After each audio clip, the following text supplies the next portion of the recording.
ఇప్పుడు కేవలం 7,999K up to 10 kgs వరకు బరువు తగ్గి అధిక బరువు నుంచి వచ్చే ప్రధాన సమస్యలను దూరం చేసుకోండి. సూర్య జ్యోతికల ముంబై వ్యవహారం తమిళనాడులో ఇంకా హాట్ టాపిక్ గానే ఉంది. పిల్లల ఎడ్యుకేషన్ కోసమని ముంబై వెళ్ళామంటున్నారు కానీ అసలు విషయం ఇంకోటి ఉందట. ఇంతకీ కోలీవుడ్ సెలబ్రిటీ పేర్ ముంబై మకాంలో ఆ సీక్రెట్ ఏంటి? సూర్య జ్యోతికలు పిల్లల చదువు కోసం భవిష్యత్తు కోసం ముంబైకి షిఫ్ట్ అయ్యామని చెప్పుకున్నారు. తీరా ముంబైకి వెళ్ళాక పిల్లల ఎడ్యుకేషన్ సంగతేమో గాని కొత్త జ్యోతికని ప్రపంచానికి పరిచయం చేసే పని షురూ అయింది.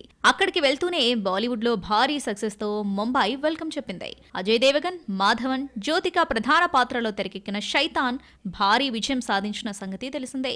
ఆ సినిమా 200 కోట్లకు పైగా వసూళ్లను సాధించింది.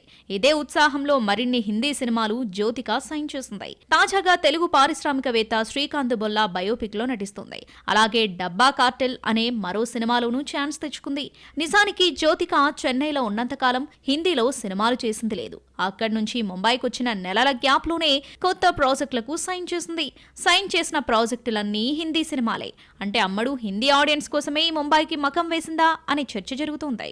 గత కొంతకాలంగా ఏ తమిళ సినిమాల్లో కూడా జ్యోతిక కనిపించింది లేదు. మరి వాంటెడ్ గానే అమ్మడు గ్యాప్ తీసుకుంటుందా అన్నది తెలియాలి. అలాగే రీసెంట్ గా జ్యోతిక తన హస్బెండ్ సూర్యతో కలిసి జిమ్ వీడియోలు కూడా పంచుకున్న సంగతి తెలిసిందే. చెన్నైలో ఉన్నంతకాలం ఇలాంటి వీడియోలు ఏనాడూ బయటకు రాలేదు. ఆమె జిమ్ రూమ్ వరకే పరిమితమయ్యాయి. ఇప్పుడు సూర్యతో పాటు ఆమె రెగ్యులర్ గా జిమ్ కి వెళ్తుంది.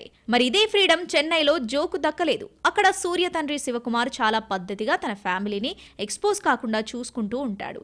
ఈ ప్రాసెస్ లో జ్యోతికకు కావాల్సిన ఫ్రీడమ్ కనిపించకనే ముంబై మకాం అనే విషయం కన్ఫర్మ్ అయిపోయింది.